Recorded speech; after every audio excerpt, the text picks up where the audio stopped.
Market లో invest చేసి మీ డబ్బులు డబుల్ చేసుకోవాలనుకుంటున్నారా? సుందరరామిరెడ్డి గారి లైవ్ సెమినార్ కి అటెండ్ అవ్వండి.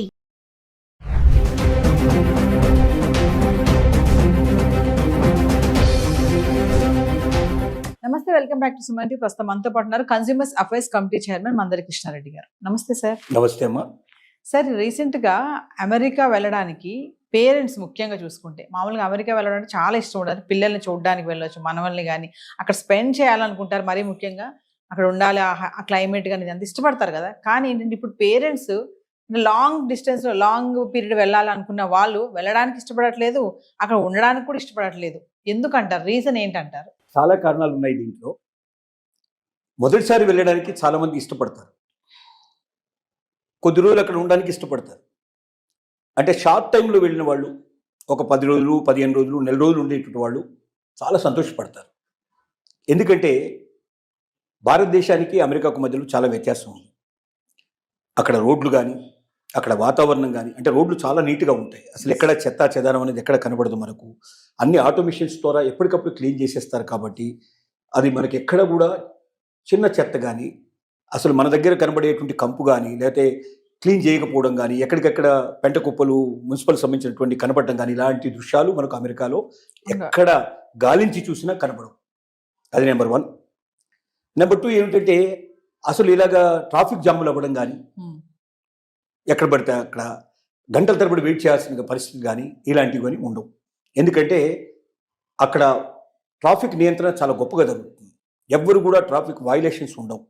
కాబట్టి ఎంత వేగంతో వెళ్ళాలి అంటే అంత వేగంతో వెళతాయి. అక్కడ కొన్ని తక్కువ వేగంతో వెళ్ళాలి ఉంటాయి, కొన్ని ఎక్కువ వేగంతో వెళ్ళాలి ఉంటాయి. ఆ ఎక్కువ వేగంతో వెళ్ళకపోయినా కూడా ఫైన్ వేస్తారు. ఎందుకంటే మరి వెనక వాళ్ళకి ఇబ్బంది కలగకూడదు కదా. ఆ వేగంతో వెళ్ళినప్పుడు మాత్రమే నియంత్రణ కరెక్ట్గా టైంలో రీచ్ అవ్వడం జరుగుతుంది. ఇలాంటివన్నీ ఉంటాయి.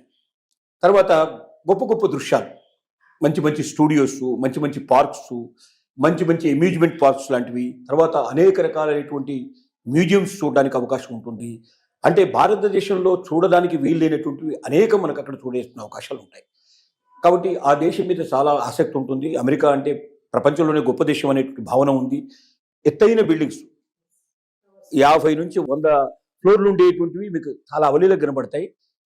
లిఫ్ట్లో ఎక్కితే ఆశ్చర్యపోతాం. ఏంటంటే 100వ ఫ్లోర్ వెళ్ళాలంటే కింద ఇట్లా నొక్కంగానే 100వ ఫ్లోరు మనకు 1 నిమిషం నుంచి 1.5 మినిట్లో 100 ఫ్లోర్కి వెళ్ళిపోతాం. అంటే 1 or 2 మినిట్స్లో మనం 100 ఫ్లోర్కి వెళ్ళిపోతాం. మన దగ్గర ఉన్న లిఫ్ట్లు నొక్కితే 2వ ఫ్లోర్కి వెళ్ళడానికి చాలా టైం తీసుకుంటుంది. మనకు 3వ ఫ్లోర్ 5వ ఫ్లోర్ ఎక్కడానికి మనకు టైం తీసుకుంటుంది. అంత ఫాస్టెస్ట్ టెక్నాలజీ ఉంటుంది. కాబట్టి అది కూడా మనకు చాలా ఆనందాన్ని కలిగిస్తుంది, ఆశ్చర్యం కలిగిస్తుంది.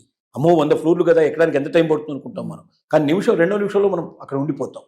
ఇట్లాంటి ఆశ్చర్యకరమైన విషయాలు చాలా ఉంటాయి. కాబట్టి అసలు పార్కులు కూడా చాలా అందంగా ఉంటాయి. అది పార్కులో మనం ఏది కోరుకుంటాం అని కోరుకున్నవన్నీ దాదాపుగా అక్కడ దొరుకుతాయి. మనకు హోటల్స్కి పెడితే పరిస్థితి అట్లా ఉంటుంది. ఇలాగా ప్రతి చోట కూడా ఇంకోటి సిస్టమేటిక్గా ఎక్కడికైనా క్యూ సిస్టమ్, ఎక్కడ ఒకరి మీద ఒకటి పడేయటం ఉండదు, అరుపులు కేకలు ఉండవు. మాట్లాడే విధానం కూడా చాలా నిబద్ధంగా మాట్లాడతారు. ఎందుకంటే ఏ మాత్రం సౌండ్ చేసినా కూడా వెంటనే హోటల్ నుంచి పంపించగలిగే పరిస్థితులు ఉంటాయి. కాబట్టి మన దగ్గర అంతగా సిగరెట్లు తాగుతూ ఉంటాం, ఈ రకంగా ఉంటాం. దానికి సిగరెట్ స్మోకింగ్ ఏరియాస్ వేరే ఉంటాయి, అక్కడ వెళ్ళి రావాల్సిందే. చాలా మర్యాద, ఒకరినొకరు గౌరవించుకునే విధానం, క్యూ లైన్ పద్ధతులు, ఇలాంటివన్నీ కూడా మనల్ని విపరీతంగా ఆకర్షిస్తాయి. కాబట్టి పేరెంట్స్ అక్కడికి వెళ్ళారంటే వాళ్ళు ఇష్టపూర్తిగా వెళ్ళి ఎక్కువ రోజులు ఉండాలని కోరుకోవడానికి తప్పలేదు. కానీ జరిగేది ఏమిటంటే ఎక్కడికి వెళ్తున్నాం, వాళ్ళంతా వాళ్ళు వెళ్ళి వాళ్ళంతా వాళ్ళు తిరిగి వచ్చేసి ఒక హాలిడే ట్రిప్ లాగా వెళ్ళి వస్తే సంతోషంగా ఉంటుంది. కానీ పిల్లల దగ్గరికి మనం వెళ్తున్నాం. ఈ పిల్లల దగ్గరికి వెళ్ళడం 2 రకాలు ఉంటాయి. కొద్దిమంది పిల్లలు మాత్రమే తాము అమెరికాలో స్థిరపడ్డ తర్వాత తమ పేరెంట్స్ కూడా వచ్చి చూడాలి అని కోరికతో వాళ్ళని ఆహ్వానించే వాళ్ళు ఉంటారు. కానీ 90% పేరెంట్స్ పిల్లలు ఇన్వైట్ చేసేది ఎప్పుడంటే ప్రెగ్నెన్సీ వచ్చినప్పుడు, కూతురుకు కానీ కోడలికి కానీ ప్రెగ్నెన్సీ వచ్చినప్పుడు ప్రెగ్నెన్సీలో సహాయం చేయమని చెప్పి పిలుస్తారు. ఓకే, కారణం ఏమిటి దానికంటే అక్కడ ఎవరైనా అసిస్టెంట్ పెట్టుకోవాలంటే, ఎవరైనా పని మనిషిని పెట్టుకోవాలంటే, లేదా సహాయకరం ఎవరిని పెట్టుకోవాలంటే ఒక మనిషి జీతానికి సరిపోయేంత డబ్బులు అక్కడ ఇవ్వాల్సిన పరిస్థితి ఏర్పడుతుంది. అక్కడ సర్వెంట్ మేట్స్ కూడా వాళ్ళు కార్లలో వస్తారు, రిచ్గా ఉంటారు. వాళ్ళు రాగానే వాళ్ళకి వీళ్ళు విష్ చేయాలి, వీళ్ళు గుడ్ మార్నింగ్ చెప్పాలి, లోపల తీసుకెళ్ళాలి, వాళ్ళకి టీ ఇవ్వాలి, బ్రేక్ఫాస్ట్ ఇవ్వాలి, ఇలాంటివన్నీ ఉంటాయి. సో దీంతో ఏమవుతుందంటే భారతీయులు అసలు అక్కడికి వెళ్ళేదే డబ్బు కోసం వెళ్తున్నారు. ఎంత ఎక్కువైతే అంత మిగిల్చుకొని దాన్ని మన దేశానికి పంపించుకొని అక్కడ ఆస్తులు కూడా పెట్టుకొని తర్వాత వెళ్ళి మనం సెటిల్ అవ్వడం ఉద్దేశమే ఎక్కువ మందికి ఉంటుంది. ఈవెన్ గ్రీన్ కార్డ్ హోల్డర్స్ కూడా నేను 100% ఇక్కడే ఉంటామని ఎవరు అనుకోరు. మన డెస్టినీ ఆల్రెడీ మళ్ళీ ఇండియానే అనేటువంటి ఉద్దేశంతో ఎక్కువ మంది ఉంటారు. కాబట్టి డబ్బు ఎక్కువ ఖర్చు పెట్టడానికి ఇష్టపడరు. కాబట్టి వెంటనే వాళ్ళకి తోచేది ఏమిటంటే అత్తామామలు లేదా అమ్మా నాన్నలు వీళ్ళు ఎవరో ఒకరు ఖాళీగా దొరికే అవకాశాలు ఉంటాయి. వెంటనే ఒక టికెట్ అరేంజ్ చేసేస్తే మన వాళ్ళు వెళ్ళిపోతారు. అంటే ఒక సహాయకురాలను 6 నెలలు పెట్టుకోవాలంటే సుమారుగా వాళ్ళకి 6 లక్షల రూపాయలు ఖర్చు అవుతుంది. అదే మన ఇండియా నుంచి ఒక వెళ్తే ఓ 50,000 లక్ష రూపాయల లోపల వాళ్ళకి అయిపోతుంది. భోజనం ఎట్లాగో వాళ్ళతో పాటు చేస్తారు. ఏదైనా అది ఇది చూపించిన అయ్యేటువంటి ఖర్చు అంతా కలుపుకుంటే అంటే మనం పని వాళ్ళకి ఇచ్చేటువంటి దాంట్లో ఒక 10% 15% ఖర్చు పెడితే మనకు వాళ్ళకన్నా ఎక్కువ నమ్మకంగా 24 గంటలు ఇంట్లో ఉండి ఒక లేబర్ లాగా పనిచేయడానికి మనకి 2 వ్యక్తులు దొరుకుతున్నారు. 24 hours సర్వీస్. ఈ ఉద్దేశంతో ఎక్కువ మంది పిలుస్తారు. దీన్ని చెప్పాలంటే పచ్చిగా చెప్పాలంటే పరిస్థితి. కాకపోతే ప్రేమలు, అభిమానాలు, ఆలోచనలు ఇవన్నీ చాలా ఉంటాయనుకోండి. కానీ మన వాళ్ళు కూడా ఎందుకు వెళ్తారంటే మొట్టమొదటిసారి వెళ్ళేటువంటి వాళ్ళు ఆ ప్రేమతో వెళ్తారు. నా కూతురు ప్రెగ్నెంట్ అయింది, నా కోడలు ప్రెగ్నెంట్ అయింది, నేను నా మనవరాలను చూసుకోవాలి, మనవడిని చూసుకోవాలన్న ఆతృతో మనం అక్కడికి వెళ్తాం. వెళ్ళిన తర్వాత జరిగేది మొట్టమొదటి ఏంటంటే అసలు వీక్లీ ఆఫ్స్ ఉండవు. సహజంగా ఈవెన్ ప్రెగ్నెంట్ లేడీస్ కూడా ఒక 2 నెలల ముందు 1 నెల ముందు సెలవు పెడతారు కదా, మిగతా టైంలో అంతా కూడా వాళ్ళు వర్క్ చేస్తూనే ఉంటారు. ఇద్దరు ఆఫీస్కి వెళ్ళిపోతే 5 రోజుల పాటు వీళ్ళు ఒంటరిగా ఉండాలి ఆ ఇంట్లో. అసలు బయటికి వెళ్తే మాట్లాడితే వీళ్ళ మాటలు ఎవరికి అంటే అక్కడ భాష ప్రాబ్లం చాలా ఎక్కువ ఉంటుంది. ఏదైనా దూరం వెళ్ళాలంటే అడ్రస్ తప్పిపోతాం అనే భయం ఉంటుంది సహజంగా. వీళ్ళు చొరవ తీసుకొని దూరం వెళ్ళరు. మనలాగా బయటకు వచ్చి పక్క వాళ్ళు ఈ పక్క వాళ్ళు మాట్లాడేటువంటి పరిస్థితులు అక్కడ ఉండవు. పక్కింటి వాళ్లకు మన ఇంట్లో ఒకవేళ టీవీ శబ్దం ఎక్కువ వచ్చినా వాడు వెంటనే కేసు పెడతాడు, న్యూసెన్స్ కేసు పెడతాడు. పిల్లల అరుపులు బాగా వినబడ్డా కేసు పెట్టేస్తారు.